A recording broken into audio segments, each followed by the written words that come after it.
Ombres et lumières sur la glace de Courchevel pour accueillir celui qui, à la surprise générale, a terminé médaille d'argent du récent championnat de France, Florent Amodiot. Mais les ébauches se dessinaient, c'est une année pour apparaître avec les mots, pour composer des pierres que l'on a fait renaître, pour vivre un peu un temps passé. C'est les endroits que l'on regrette, un jour on ne sait l'expliquer. C'était un autre monde, à des milliers d'heures de secondes. C'était un ailleurs, une autre ronde. C'était un autre monde, à des milliers d'heures de secondes. En apesanteur, le temps d'un son. C'était un autre monde, interprété par Fred D'Angelo. C'est un passé qui ressurgit, deux histoires presque ordinaires. C'est des moments qui rebondissent sur des chemins très similaires. Un port d'attache qui se construit autour d'un bateau qui dérive, et des remparts qui se finissent sur le delta de nos deux rives. C'était un autre monde, à des milliers d'heures de secondes. C'était un ailleurs, une autre ronde. C'était un autre monde, à des milliers d'heures de secondes. En apesanteur,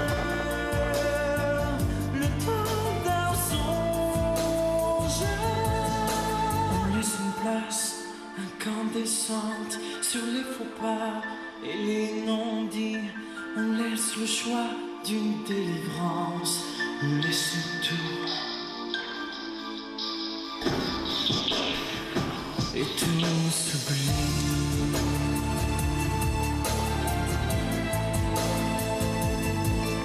Jeune visage que Angelo, jeune visage aussi que Amodiot, dont Brian nous racontera jeune destinée dans quelques instants.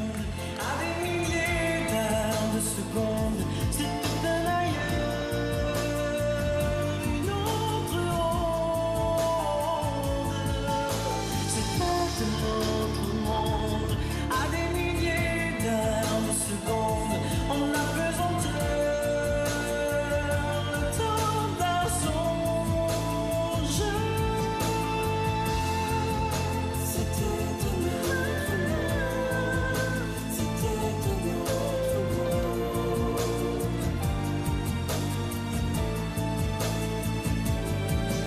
C'était un autre monde, à des milliers d'heures de secondes. En apesanteur, le temps d'un songe. C'était un autre monde. Angelo Amodiot pour C'était un autre monde. Alors je le disais effectivement, Brian, Florent Amodiot est un patineur encore relativement peu connu du grand public, mais qui en cette fin d'année 2008 réalise de fort belles choses.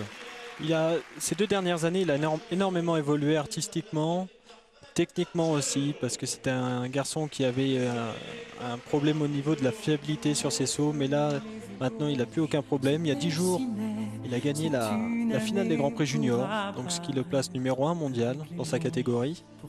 Et il est susceptible justement de devenir le premier Français champion du monde junior. Donc c'est tout ce que je peux lui souhaiter. Et c'est vrai qu'il évolue et il faut qu'il continue comme ça parce qu'il est vraiment sur la bonne route. C'était un autre monde, à des milliers.